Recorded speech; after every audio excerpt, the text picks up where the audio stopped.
Shalom, Haverim e Karim. A nossa reflexão estará baseada hoje num aspecto de um conceito de peso universal, um conceito amplo e profundo, que é o conceito da verdade. E não dá, logicamente, numa conversa simples, a gente explorar, né, exaurir todo o tema, mas dá para a gente pincelar, né, uma parte de todo esse conceito vasto e explorar uma faceta que venha nos permitir uma maior clareza do que venha a ser a verdade. Quando pensamos verdade, nos vem automaticamente uma série de referências que nos dá a impressão de que é um conceito fácil de identificar, uma coisa simples de se trabalhar. É a verdade. Verdade é o quê? É o contrário da mentira. No judaísmo tudo é um pouco mais complicado, né? Tudo é um pouco mais complexo, mais profundo. E o termo para a verdade em hebraico é emet. Emet é o termo para a verdade.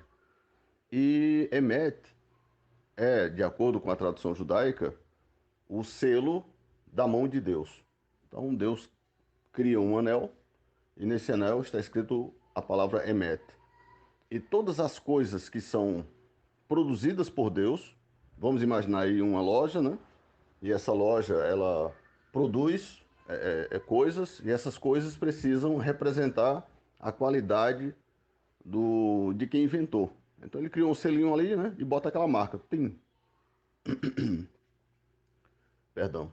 Ele coloca aquela marca. E aquela marca, portanto, vai representar a qualidade do produto e a imagem que essa empresa precisa manter para os seus clientes. Um padrão de qualidade. Ele vai, coloca aquele selo, coloca aquela marca. Emete, portanto, é esse selo na mão divina, né? O Eterno sela todas as coisas que estão aparentadas com Deus, que derivam do sagrado, ele é selado com o selo emético, com o selo da verdade. Então esse é o primeiro aspecto da verdade, é que ela é algo sagrado. A verdade é sagrada. Consequentemente, então, a equação ao contrário também é verdadeira. Todo sagrado é verdadeiro. Se é verdadeiramente sagrado, é verdade. Se é verdade, é sagrado. Esse é o primeiro aspecto que a gente deve ter em mente, né? O termo emet, quando pensamos as letras hebraicas em seus valores numéricos, resulta no número 9, né? E o 9 é, por natureza, dentro da Kabbalah, o número da verdade. E uma pessoa de conhecimento simples poderá perceber, por exemplo, que se ela somar 9 com 9, o resultado será 18, e 18 resultará em 1 mais 8, que dá 9 no final. E se ela fizer, por exemplo, 3 vezes 9 dá 27. 27 é 2 mais 7. Some os dois e o resultado será 9 no final. E até onde eu pude perceber, todos os múltiplos de 9, não importa o tamanho do número, ele sempre resultará em 9 no final. Então temos aí um outro aspecto da verdade. O que é verdade? A verdade é o que permanece. Isso é verdade. Como eu saber que algo é verdadeiro ou algo é mentiroso, algo é de fato ou algo aparenta ser? A permanência dele. E o mundo, por sua vez, nos traz alguns sinais, né? O Eterno imprimiu sua Torá também na natureza que nos cerca, e essa Torá da natureza nos ensina sobre coisas verdadeiras. Já pararam para observar que as pedras, elas são imutáveis e são objetos que encontramos na natureza, né?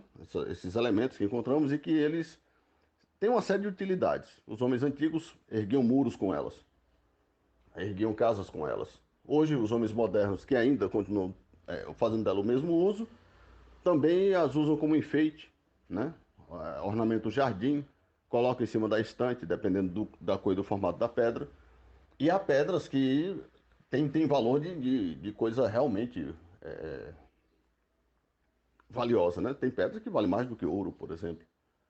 Pedras preciosas e as pedras. E o valor das pedras, sobretudo, para além de sua beleza, para além de sua resistência, é a sua permanência. A pedra, ela permanece. A pedra é o arquétipo daquilo que é confiável. Aquilo que é confiável, por que é confiável? Porque ela permanece. Portanto, a pedra é um aspecto da verdade. Quando você chega próximo de uma gigantesca árvore, aquilo naturalmente te comove, né? A árvore, ela passa um ar de proteção, um ar de permanência, um ar de sacralidade. Aquilo parece sagrado justamente porque permanece. Se permanece é verdade, se é verdade é sagrado. Por isso, muitas religiões têm suas expressões, seus ritos em torno de árvores, porque a árvore é outro aspecto da verdade na vida, na natureza, no nosso mundo. E a Torá não deixa por menos, né? A Torá diz que Hadam etz hasader, porque o homem é uma árvore do campo. E, portanto, o que é um homem? Um homem é aquele que busca permanecer. E se ele busca permanecer e consegue, logo ele é sagrado. É por isso que para os nossos sábios, para a Torá, um velhinho, não importa a religião desse velhinho, não importa o conhecimento desse velhinho, se é velhinho, se conseguiu chegar à velhice, ele tem um quê de sagrado. E por que que ele tem um quê de sagrado? Por que que nós devemos olhar para ele com reverência? Por que devemos nos levantar diante dos anciãos? Porque devemos ter respeito com eles como quem olha para um aspecto de Deus. Porque foi uma pessoa que conseguiu permanecer, que os percalços da vida não o tiraram do contexto desse mundo cedo. Eles conseguiram, do jeito deles, da forma deles, eles conseguiram permanecer. Os cabelos brancos, o seu corpinho curvado, são testemunhos indeléveis de que a forma deles de driblarem os problemas da vida foi eficiente. Portanto, sendo uma história bonita ou feia de se contar, no final das contas é uma história que me permite permanecer. E essa permanência é o que o coroa com santidade. Porque permanecer é um aspecto da verdade. O mesmo se dá com as ciências, o mesmo se dá com o conhecimento. Qual o conhecimento verdadeiro? É aquele que permanece. Se permanece, logo é verdade. Ah, mas mesmo coisas que são ruins, mesmo coisas que trazem um desconforto, mesmo informações que são mais destrutivas do que construtivas, bom, esse é um aspecto negativo das coisas e nesse mundo tudo tem os dois lados, né? Estamos no mundo da dualidade. Existe a noite e o dia, em cima e embaixo, o prazer e a dor. Existe a alegria e a tristeza e, portanto, a verdade nesse mundo não foge a esse padrão. Ela tem seu aspecto positivo e seu aspecto negativo. Se permanece, mesmo essa coisa ruim, é verdade, né? Então, um aspecto da verdade é a permanência, e essa permanência, que é um aspecto da verdade, evoca um outro aspecto da verdade, que é a sacralidade. A verdade é algo sagrado, a verdade, se é verdade e é sagrada, ela permanece. E, portanto, por exemplo, nós temos as Escrituras Sagradas como um dos maiores testemunhos de que a verdade permanece e a verdade é sagrada. As Escrituras Sagradas, a parte mais antiga dela tem 3.500 anos, mais ou menos, e a parte mais recente, 2.000 anos. 2.000 anos. 4 vezes a idade do nosso país. 4 vezes a idade do nosso país. É uma grande verdade. Tem permanecido por 2.000 anos. Ok? E essa verdade, ela transcende as demais verdades pelo fato de que, com as demais verdades do mundo, eu corro o risco de permanecer, de sim ou não. A coisa é verdade, mas eu talvez não consiga aplicá-la bem, né? Aquela lição que eu aprendi é verdadeira, mas talvez eu não consiga, o meu contexto social, a minha realidade presente, né? Ela não me permite pôr em prática aquilo que aprendi. Mas a verdade das Escrituras Sagradas, ela sempre fará com que os dias dos homens se prolonguem sobre a terra. E esse prolongar os dias sobre a terra não tem apenas um aspecto da fuga da morte, atrasar o papel desse mensageiro que, desde que mundo é mundo, que ele vem ceifando almas. Não, é também isso, mas não apenas isso. Na medida em que eu permaneço, eu naturalmente me santifico, porque essa permanência pressupõe uma sobrevivência aos obstáculos da vida, uma sobrevivência aos sofrimentos, uma sobrevivência às doenças, uma sobrevivência às condições complicadas que, seja em contexto natural ou pelas pessoas, ou até mesmo pelo nosso desequilíbrio interno, nos é imposto. Se eu permaneço, eu sobrevivi a tudo isso. E os sábios nos ensinam que o sofrimento expia o pecado. E conversando hoje cedo com o Reverendo Mateus, ele vai evocar uma metáfora que para mim funcionou muito bem, que seria a da máquina de lavar, né? E ele vai perceber que a máquina de lavar nada mais é do que um aparelho que imita a conduta das mulheres na beira do rio, né? Tirou-se o elemento humano e uma máquina que faz aquele papel. E o que elas faziam na beira do rio enquanto lavavam roupa? No seu lavar de roupa, todo mundo sabe disso, elas batiam a roupa na pedra. E esse é um dos processos que culminam com a limpeza, que é o bater. Em outras palavras, você fazia a roupa sofrer. Se houvesse uma alma ali naquela roupa, ela certamente estaria reclamando, né? Mas é esse bater da roupa que tira ali as manchas. Esse bater da roupa que a torna limpa, que a torna pura, que a torna própria para o uso, que dá para ela um papel, que faz com que ela não seja inútil, repulsiva. E infelizmente há determinadas roupas cujo tecido não é de boa qualidade e que nesse processo de lavagem ele vai acabar sendo desgastado. Qual é o resultado bom disso? É porque imagine que a roupa seja uma pessoa, esse processo de lavagem destrói o hipócrita. Se você apenas aparenta ser uma pessoa sagrada, nesse processo de limpeza, nesse bater para tirar as manchas, o seu próprio tecido se desgastará, o seu próprio tecido se desfará. Isso é uma prova de que você não é uma pessoa da verdade, porque a pessoa da verdade, ela permanece, né? Esse é um aspecto da verdade muito importante a ser explorado. Se é verdade, permanece. Uma palavra verdadeira, ela permanece. Uma obra verdadeira, ela permanece. Alguém fez um nome na sociedade, ainda que ele morra, esse nome ecoa. As pessoas continuarão falando sobre isso, né? Deus fez um milagre, alguém disse. Se esse milagre é verdadeiro, isso permanecerá. As pessoas repassarão. Ah, mas tem milagres que as pessoas dizem terem experienciado, quando na verdade não experienciaram nada. Foi somente uma forma ali de vender um produto, de projetar imagem. É marketing. Isso não vai permanecer. Isso ecoa por um tempo realmente. Como uma pedra jogada no lago, né? Você joga uma pequena pedra no lago, mas as ondas que ela provoca, né, quando cai na água, ecoa até a margem, mas não permanece. As pessoas saberão disso, mas logo esquecerão disso, porque há um administrador no mundo e ele não deixa nada passar. A tudo julga com justiça e ele faz prosperar o que precisa prosperar e faz minguar o que precisa minguar. Nós não estamos vivendo ao léu e nem estamos desconectados de toda essa realidade que é o nosso mundo, o mundo da ação, né? E, portanto, esse é outro aspecto da verdade. Se o que você faz é verdadeiro, se o que você acredita é verdadeiro, se o que você promove é verdadeiro, se você verdadeiramente acredita naquilo que professa, então você age de acordo. Porque você está no mundo da ação. O nosso mundo é o mundo de aciar. Aciar é o termo hebreu para osé, que é fazer. É o mundo do fazer. Você precisa fazer. Dizer que acredita não resolve. Dizer que se importa não resolve. E de repente até se importar no íntimo do coração não resolve. Você precisa fazer. Você precisa expressar aquilo que você acredita. Ah, mas por que existe essa necessidade? É bem simples. Pegue alguém que não tem instrução nenhuma e o agrade. O que ele fará na sequência é agir de forma a corresponder ao seu agrado. Ele vai demonstrar alguma afeição feliz.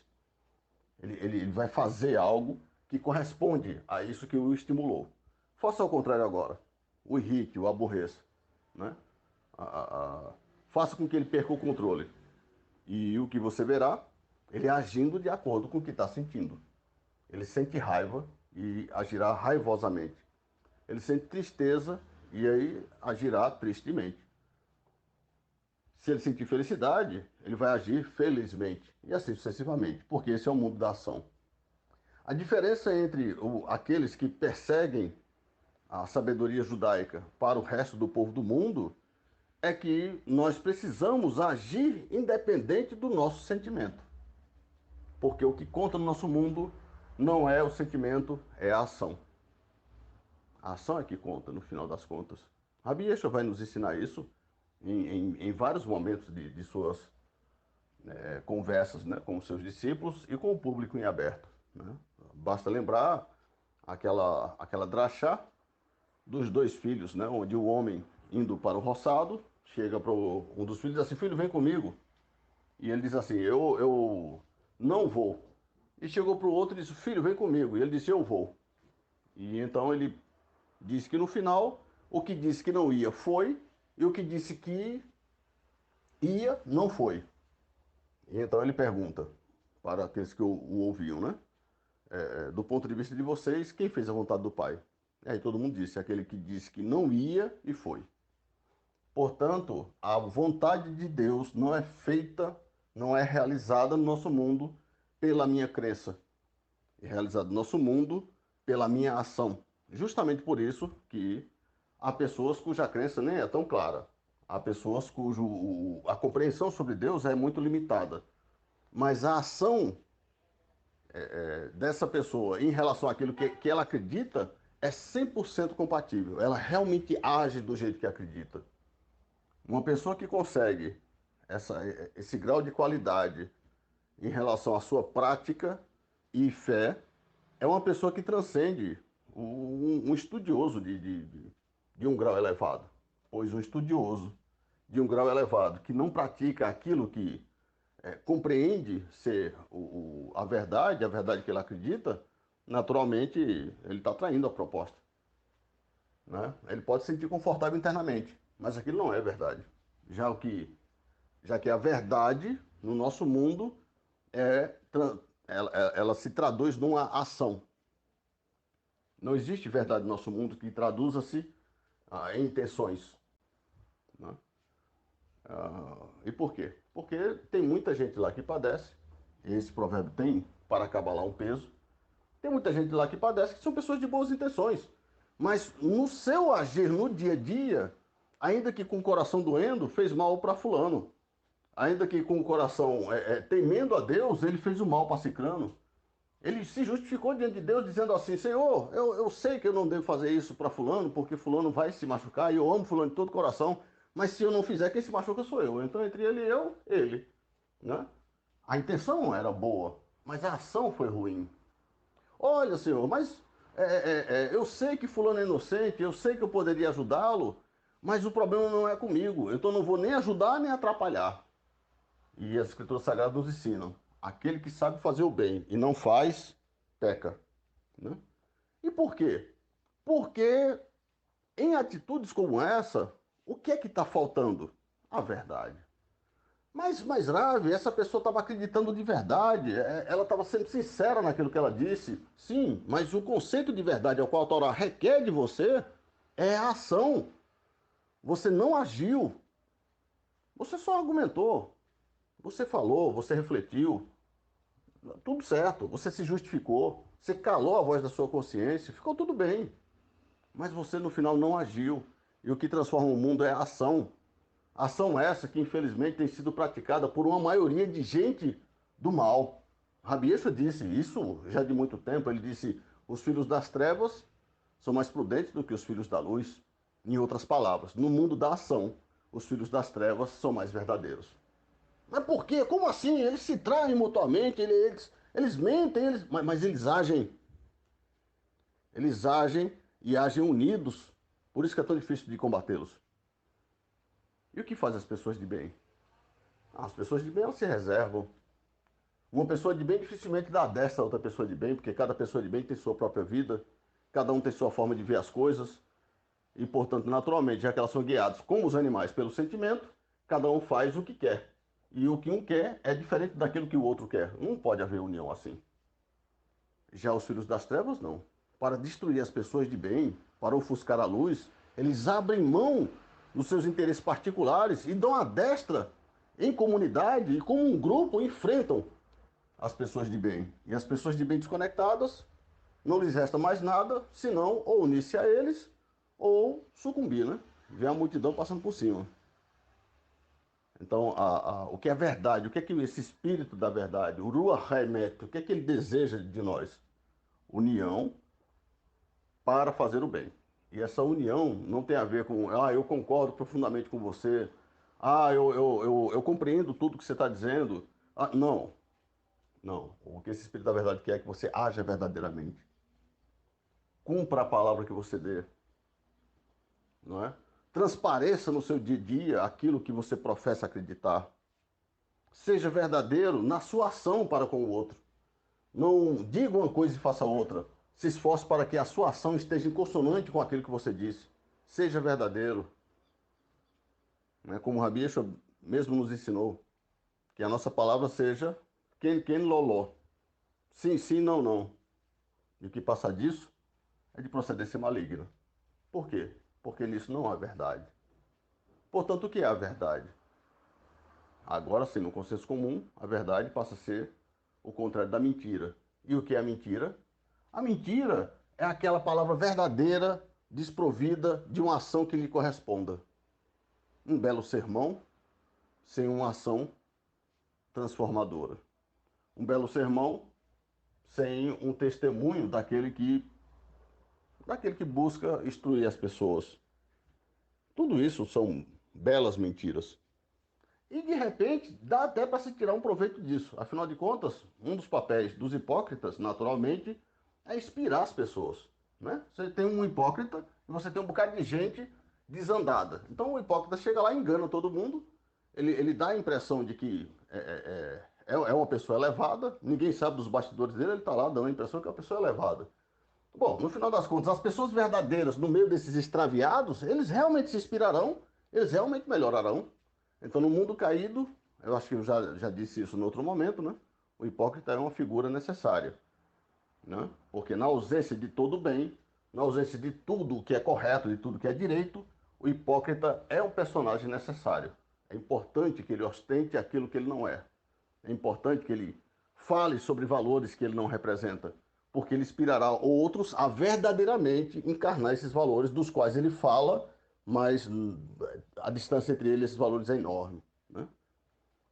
Em resumo, é isso. Mas na medida que o mundo vai elevando, na medida que as pessoas às quais você está rodeado, né, elas se elevam, a hipocrisia, que era um benefício, começa a se tornar um malefício. Já que todo mundo melhorou, já que todo mundo consertou o seu caminho, já que todo mundo agora age verdadeiramente, age de acordo com o que deve agir, e de repente o hipócrita, ele convenientemente mantém-se sua hipocrisia. Agora ele passa a ser um problema, por quê? Porque todos estão agindo verdadeiramente e ele apenas no campo das palavras, das ideias, não está fazendo nada, né? Esse hipócrita, ele, agora sim, ele é um problema e ele será combatido, né? E quem o combaterá? Já que ninguém está vendo o que ele faz. Olha, o Eterno combaterá. Porque o selo de Deus é verdade, dissemos no começo da nossa conversa. E Deus só sela como sendo dele o verdadeiro. Seja esse verdadeiro expresso na natureza, seja esse verdadeiro expresso no homem. Seja esse verdadeiro um espírito. Se é verdade, tem o selo de Deus. Se tem o selo de Deus, não pode ser um hipócrita. E se não é um hipócrita e é verdadeiro, você perceberá, não é pelo que ele fala, mas pelo que ele faz. Rabi Yeshua Hanotz, ele também nos disse isso, quando ele disse assim, pelos seus frutos os conhecereis. Pelos frutos. Dentro da mentalidade judaica, o fruto de uma pessoa é a ação. Na medida que ela for agindo, o que ela for fazendo, é isso que vai entregando quem ela é. Não é o que ela vai dizendo, é o que ela vai fazendo, é a ação dela, o que é que ela tem feito. Portanto, isso é os seus frutos, e esse fruto, qualquer um poderá observar e avaliar. Isso é verdade ou não. É bem verdade que o avaliador também precisa ser honesto. Porque se o avaliador, despeitosamente, ele vai precisar justificar a sua má conduta, ele vai considerar naturalmente esse bom fruto como um fruto mau, já que isso vai incomodar, né? Já que isso vai tirar a cortina e deixar o indivíduo que estava confortavelmente ali no escuro, né, fazendo o que queria e bem entendia, exposto. Então esse bom fruto não vai ser tido como um fruto tão bom assim. Mas, no final das contas, no final do processo, alguém observará um lado e outro e concluirá, se ele for um homem da verdade, onde a verdade se encontra em tudo isso. Portanto, esses são os aspectos da verdade, era isso que eu queria trabalhar com vocês. A verdade é aquilo que vem de Deus, é verdade. Porque Deus sela tudo que é dele com a verdade. E se Deus sela com a verdade, essa verdade ela permanece. É por isso que é verdade, porque ela permanece. Se ela permanece, portanto, ela naturalmente exprime o sagrado, porque o sagrado se expressa na permanência. E um outro aspecto final é que toda verdade é luz, já que o número da verdade é 9 e o termo em hebraico or também resulta em 9. Né? Você tem o Aleph, que vale 1, você tem o Vav, que vale 6, 1 e 6, 7. E você tem o Resh que vale 200. 200 você tira os dois zeros, fica 2. 2 mais 7, 9. Portanto, verdade é luz. E se verdade é luz, consequentemente, para o judaísmo, essa luz é a luz da mente, a luz do intelecto, né? É a luz espiritual. Portanto, se você está lidando com algo que é verdadeiro, você transcenderá. Porque essa é a função da luz, é fazer com que você enxergue longe, é fazer com que você enxergue mais. E, consequentemente, na medida em que você compreende as coisas melhor, o seu cérebro transcende, ele se expande. E Einstein disse que um cérebro que expande, ele nunca mais retrocede. Não é possível. Ele só consegue expandir, ele não consegue retroceder. E, portanto, aqui pode-se comparar a mente de uma pessoa com uma copa das árvores. A copa das árvores, ela só expande. Se parece retroceder, não foi por ela. Alguém foi lá e cortou. Né? Alguém tolheu. Alguém foi lá e a mutilou, mas por conta dela, ela se expandirá e se expandirá. E isso tanto quanto ela viver. A copa se transformará num grande teto, uma grande casa e poderá amparar muitos debaixo. Né? A gente tem essa metáfora expressa quando o Daniel Hanavi vai interpretar o sonho que o rei Nabucodonosor vai lhe contar e precisa dele de uma interpretação. O que que significa? Ele vai sonhar com uma grande árvore e tudo mais, conta para ele e o profeta interpreta e diz assim, olha, essa grande árvore é o Senhor, meu Senhor. Né? Muito bem. Isso por quê? Porque Nabucodonosor era alguém muito inteligente, era um rei muito inteligente. Ah, ele reconhece a Deus no final, né? No começo da vida dele, ele vai fazer algumas extravagâncias, obviamente. Mas no final, se vocês prestarem atenção, se lerem com atenção o livro do profeta Daniel, vocês verão pelo testemunho do próprio Nabucodonosor, são palavras de Nabucodonosor, não são palavras de Daniel. Eu acho que a maioria não presta atenção nisso. O próprio Nabucodonosor confessa que aceita o Deus de Daniel e converte-se de corpo e alma à forma de Daniel compreender a espiritualidade. E Daniel pegou as palavras do Nabucodonosor e pôs no seu próprio livro. E as palavras de Nabucodonosor se transformaram em palavras de Deus. E aí o que foi que aconteceu? Como sabemos que Nabucodonosor se converteu de verdade, porque o seu testemunho permanece. Porque o seu testemunho, ele exala o sagrado, porque prestar atenção em seu testemunho emana luz, me traz um crescimento. Esse, portanto, é o aspecto último da verdade. É me fazer transcender, é me fazer crescer. E, portanto, Rabi Yeshua HaNotzri é o arquétipo, a encarnação de todo esse processo verdadeiro. E ele disse que eu sou o caminho, a verdade e a vida. Ninguém vem ao Pai senão por mim. Né? Então ele pega todo esse universo, esse aspecto verdadeiro do universo, tira de dentro dessas clipotes que são trevas, que são mentira, que são engano, sintetiza tudo isso para uma mente simples. E se você, de coração aberto, se você sem a malícia e sedução do nosso mundo, que é o mundo que, em termos gerais, jaz no maligno, você se perceberá transcendendo. Se você perceber se transcendendo e essa sua percepção for verdadeira, você se perceberá permanecendo. E na medida em que você permanece, na medida em que você transcende, pessoas afluirão para você para tirarem dúvidas, para se aconselharem, porque você acabou se tornando uma encarnação da verdade. A verdade é luz, a verdade é permanência, a verdade é transcendência, a verdade é um aspecto de Deus no mundo e tudo que é de Deus é alguém verdadeiro. Era isso que eu queria compartilhar com vocês. Espero que tenha sido uma mensagem revigorante, né? E que esse aspecto da verdade nunca venha se distanciar dos nossos corações. Há muito o que se dizer, né? A cultura judaica é muito vasta sobre esse assunto, mas eu acredito que para a nossa reflexão desse momento, isso está bom, né?